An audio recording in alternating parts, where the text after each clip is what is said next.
Hello everyone, it's me Uncle John. Today I am going to read chapter 4, The Whirlpool Monster. When Odysseus' men saw him laughing, they pulled the wax from the ears.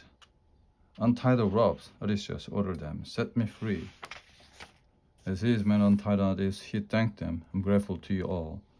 I have heard the song of the sirens and I have survived." The man asked him to describe the beautiful singing, but before Odysseus could speak, he heard a deep rumbling in the distance. Everyone looked toward the sound.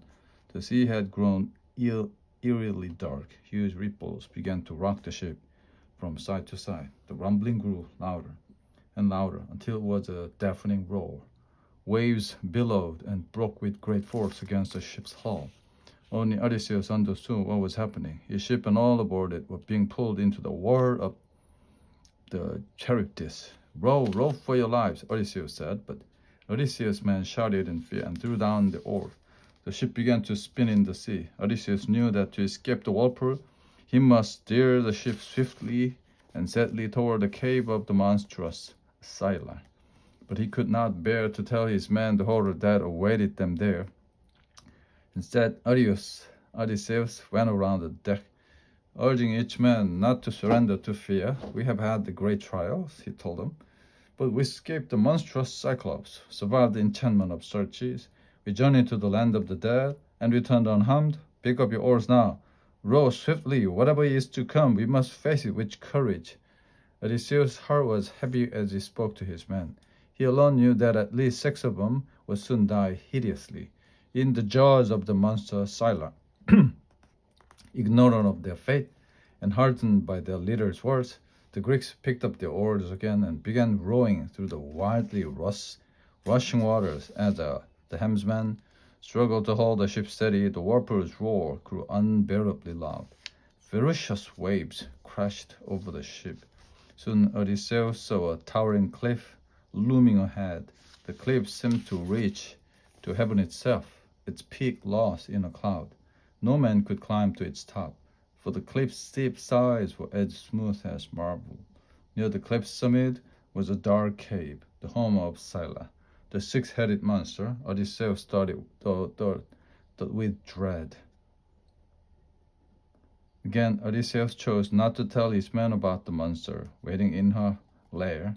If they knew, their courage would leave them and they would cease to row, and all would be lost in the whirlpool of the Charybdis. "Better 6 shall die than all," Odysseus thought bitterly. So again he urged his men to summon their courage.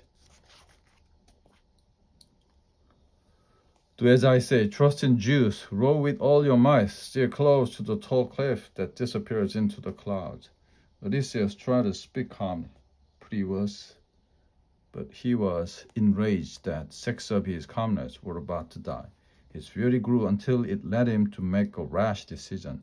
He would defy the council of Circe. He would slay the monster before she devoured even one of his men. Odysseus strapped on his armor. He seized the 2 long spears, gripping a spear in each hand. He stared up at the looming gray cliff. Mist partially covered the mouth of Scylla's cave. The cave was so high that even the best warrior could not stand an arrow or spear inside it. Odysseus would have to wait for the monster to emerge. As his men rowed furiously through the dark sea, Odysseus listened for the puppy-like yelps of the monster. He waited to see her 6 long legs and her hideous head, with their rows of gleaming teeth. He stood on the foredeck of the black ship, ready to slay her. Chapter 5, Scylla.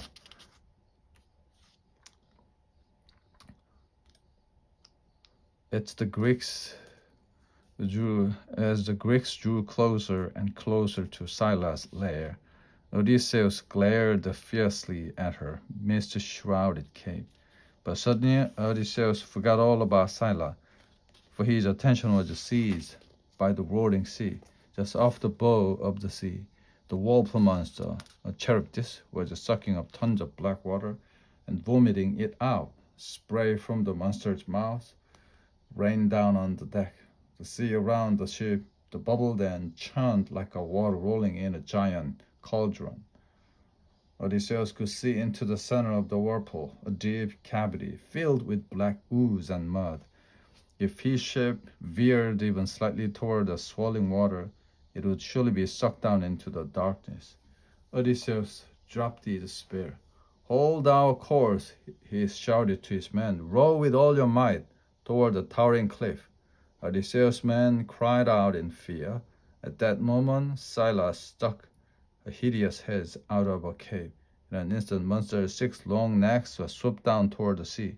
She grabbed Odysseus' best warriors in her 6 mouths. As she lifted the helpless Greeks high into the air, the man writhed like a fish caught by a giant fisherman. Odysseus' bloody hands and feet dangling from Scylla's mouthpiece. He heard the man scream his name, begging for help.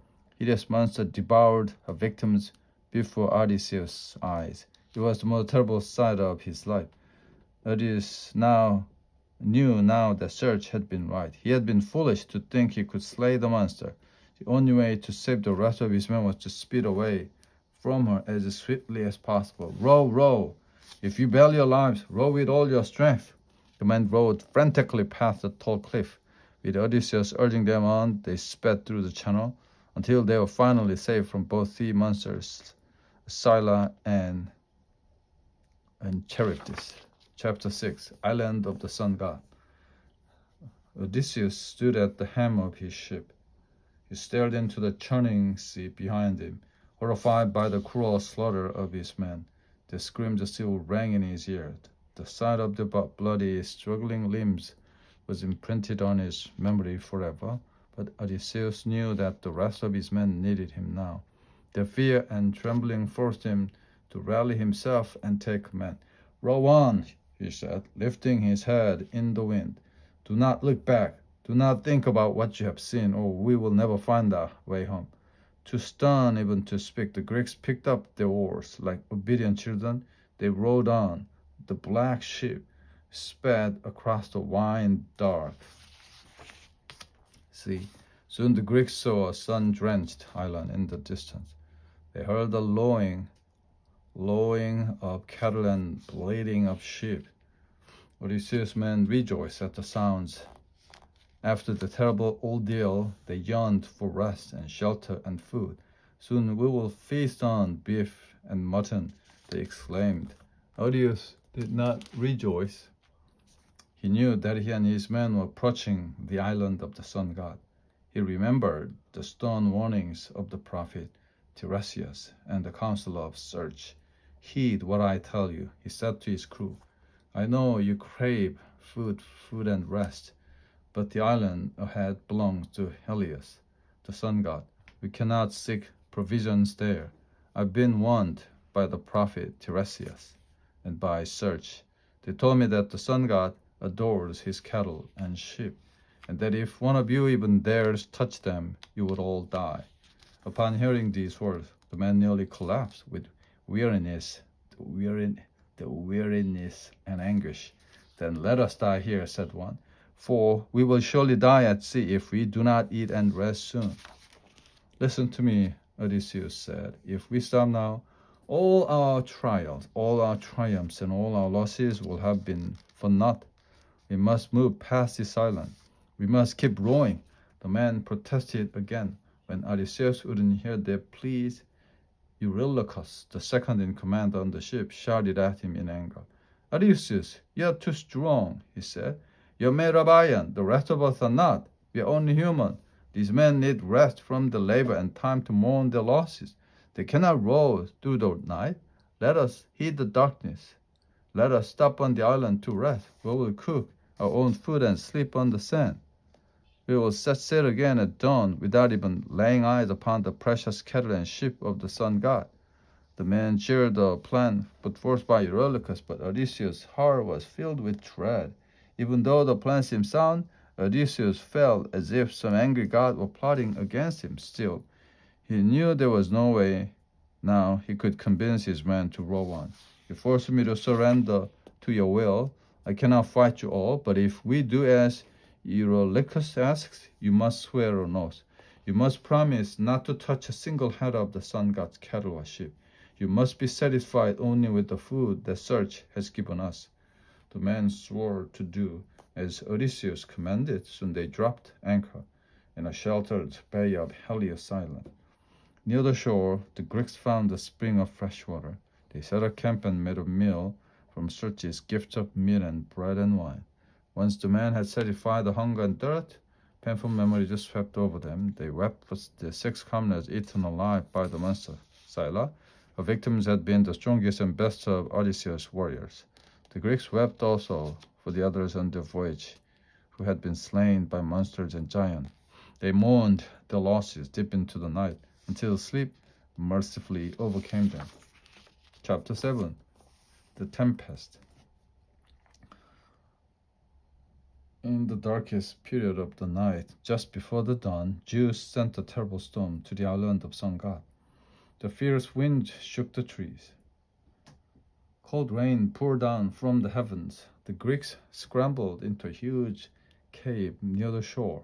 They huddled together, listening to the roar of the storm. At the first light of dawn, as the wind and rain raged on, Odysseus ordered his men to drag the ship ashore and pull it into the cave with them. Once the ship was safely in the cave, Odysseus gathered his crew around him. "Friends, we cannot leave the island this morning," he told them. "So I command you again, do not touch the sheep or cows that belong to Helios, the sun god. He sees all and he hears all. He will know at once if you try to feast upon his treasures. We have all the food we need now in our ship. As soon as the tempest ends, we will sail on." The Greek warriors promised to do as Odysseus commanded, but day after day, fierce storm winds from the south and east pummeled the sun god's island. The days grew into weeks, and still the tempest did not end. Never did the storm cease long enough for the Greeks to set sail. For over a month, Odysseus and his men remained stranded on the island. At first, they ate only the food given them by search, but when the provisions were gone, the men were forced to roam the stormy coast, sparing fish and birds and anything else they might eat. As the tempest raged on and on, Odysseus and his men could not find enough food. Each day they ate less. Each day they grew weaker. Hunger gnawed at their bellies, and despair seized their soul. Odysseus grew more and more frightened that the men would lose control of themselves. He feared the hunger would eventually drive them to slay the cattle and sheep of the sun god, and he knew that the sun god's anger would bring death upon them all. Early one morning, while the others were still sleeping, Odysseus slipped from the cave. He ran through the storm and took shelter in a solitary outcropping of rock near the shore. Odysseus knelt on the ground. He raised his arms and called out to the gods and goddesses of Mount Olympus. He begged them to show pity. "Give us courage to withstand our hunger and despair," he prayed. "Send us a fair weather so we might sail away soon. Help us follow the counsel of Tiresias and overcome temptation." As Odysseus prayed, a great drowsiness overtook him. He closed his eyes, his head fell forward, and he sank into a deep, dreamless sleep. Chapter 8. Punishment of the Gods. Odysseus woke with a start. He could tell from the morning light that several hours had passed.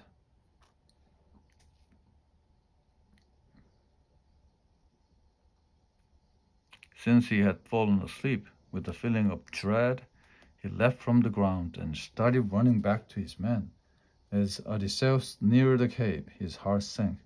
Smell of burning meat filled the air. Odysseus was seized with rage and horror. Rushing into the cave, he grabbed the first man he came upon. "What have you done? Have you disobeyed my orders and defied the gods?" "We are following Eurylochus," the man said. "He told us that starvation was the most terrible of all death. He urged us to slay the cattle of the sun god. He said we could appease Helios by building a great temple in his honor when we returned to Ithaca." Odysseus nearly wept with despair. "We are so hungry we could not stop ourselves," the man said. "We killed the best of the cattle and roasted them over the fire." Odysseus cried out in agony. He fell to his knees and called to the gods. "Zeus and all immortal gods, why did you allow me to fall asleep? I begged you to give my men strength and courage. Now they have defied my command and slain the cattle of Helios. Have mercy on us, have mercy on us all. But Odysseus knew his prayers were in vain. The rage of Helios was surely more powerful than an anguished pleas of a mere mortal. Odysseus imagined that the sun god might threaten never to shine upon the earth again, unless the gods helped him take his revenge. Odysseus rose to his feet and looked about the cave. Scene was horrible and unnatural. The hides of the slain cattle crawled across the ground.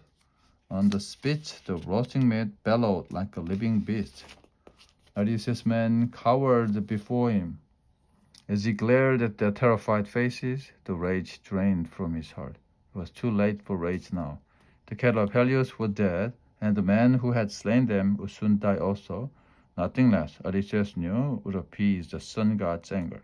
For the next 6 days, as the winds blew harshly outside the cave, Odysseus' men feasted on the sun god's cattle. Finally, on the 7th day, the storm abruptly ceased. At Odysseus' command, the Greeks pulled the ship from its shelter, pushed off into the water. A gentle west wind cut their sail, and they headed once again for the distant shores of Ithaca.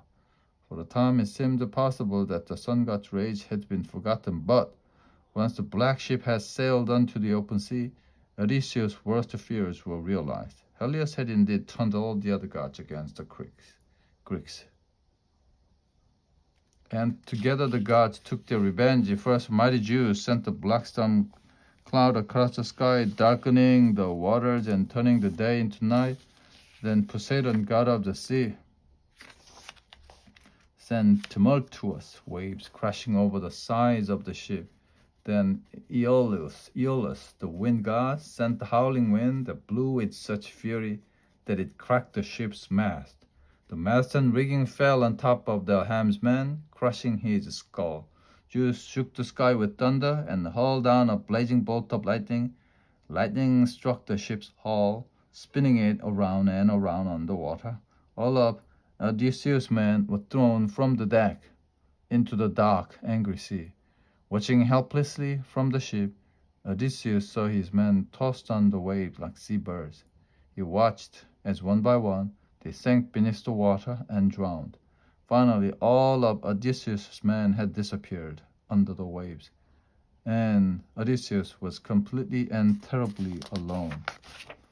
Chapter 9. Only Odysseus. Odysseus clung to the lurching ship until the storm began to rip it apart. Then, as the rest of the ship was torn to splinters, he lashed the mast and killed together, making a raft. For hours, Odysseus clung to the raft for dear life, as wild winds tossed him over the waves. Darkness soon covered the ocean. As the sea grew calmer, Odysseus feared his raft might be drifting back toward the cave of Scylla and the whirlpool of the Charybdis. All through the night he prayed to the god to spare him from the monster. But as dawn broke, Odysseus saw Scylla's cliff rising from the sea, and heard the awful roar of Charybdis. He could feel the black waters of Charybdis. Whirlpool began to pull at his raft. Odysseus' prayers had been in vain. His raft was being sucked into the black, swelling mouth of Charybdis. His body would soon join those of all the other sailors who had drowned in the terrible whirlpool. But just as he was about to be sucked into the monster's mouth, a mighty wave swept Odysseus from his raft. The wave carried him away from the whirlpool, over the sea, onto the shores of Scylla's cliff. Odysseus flung himself from the water and grabbed the trunk of a huge fig tree. He clung to the tree like a bat. Holding on with all his strength, he waited for the whirlpool monster to vomit up his raft. Finally, the raft was hurled from the black abyss and sent swirling over the waves. When it was within reach, Odysseus let go of the tree and plunged into the sea. He grabbed the edge of the raft and heaved himself aboard. Then he began rowing madly with his hands. He rowed and rowed. He rowed away from Charybdis. He rowed past the cliff of Scylla. He rowed until he was safe from both dreaded sea monster. For 9 days and 9 nights, Odysseus drifted on his raft. He had no food, no water. He had no idea where he was going or how he would have ever get home. As he drifted over the open sea, he mourned the loss of all his comrades. He grieved for the family he feared he would never see again. Finally, on the 10th day, the waves tossed Odysseus and his raft onto the shore of a mysterious island. Chapter 10, Calypso. Odysseus lay on the sandy beach, tired to the bone and filled with despair. He had not slept in 10 days. Now that he was safe on shore, he was tortured by visions of his men dangling from the mouth of the monstrous sailor. Over and over he saw his comrades devoured by monsters or drowned in the waves, bobbing like seabirds, then vanishing one by one. Friends and warriors, men he had journeyed with for 12 long years, they were now gone. He had lost them all. Only the last words of Tiresias, the blind prophet, were yet to come to pass. You alone might escape, but if you do, you will be a broken man. You will find great troubles in your house. Odysseus could not bear the thought that Penelope, his wife, and Telemachus, his son, might be suffering in Ithaca. He desperately wanted to protect them. In spite of his despair, he still felt a fierce determination to return home, nearly blind with exhaustion and grief. Odysseus pulled himself up from the sand and began walking in search of help. He had not gone far before he came upon 4 streams. The bubbling waters wound through lush green meadows filled with violets, parsley, and wild celery. Just beyond the streams was a rocky hillside. Set deep in the rocks was a huge cave. Long vines trailed around the mouth of the cave. Clusters of ripe grapes hung from the vines. Beautiful trees grew along the path that led to the cave. Elder aspen and sweet-smelling cypress, owls, falcons, and sea ravens had built a nest in the boughs of the trees. Odysseus smelled the sweet scent of a burning cedar and sandalwood. Like someone lost in a dream, Odysseus stumbled slowly toward the cave's entrance. When he peered inside, he saw a great fire blazing in the hearth. Beside the hearth sat a beautiful woman at a loom. She shone with the light of a goddess. She was weaving and singing in a lovely voice. As the song ended, the goddess turned and smiled at Odysseus. "Hello, Odysseus," she said. "I'm Calypso, daughter of Atlas. Hermes told me that you might come." Odysseus was surprised that the goddess knew his name, but he was too weary even to speak. Calypso looked at Odysseus for a long time. Then she continued in her calm, lovely voice, "I knew what has happened to you. Your men killed the cattle of the sun god in a rage. Helios threatened to take away his light forever. From men and from the god, Zeus and the other god of Mount Olympus were forced to take revenge against you. Zeus smashed your ship with a thunderbolt and hurled your warriors into the sea. They drowned before your eyes." Odysseus nodded. "You must be very tired, Odysseus." Calypso said kindly, "Come inside, rest here in my home." Without a word, Odysseus stepped into the cave of the beautiful goddess. He stumbled to the hearth and lay down close to the fire. After his terrible journey, he was indeed a broken man. His heart and body ached almost more than he could bear. As Odysseus stared at the fire in the hearth, the goddess began to sing her song again. Odysseus was reminded of the singing of the siren, but Calypso's songs did not make him go mad or lure him to a watery death. Instead, as Odysseus listened, all the pain and horror of his journey slowly dissolved around him. He felt peaceful and calm for the first time in many weeks. Odysseus closed his eye, and in the peaceful warmth of Calypso's cave, he finally fell asleep. The end.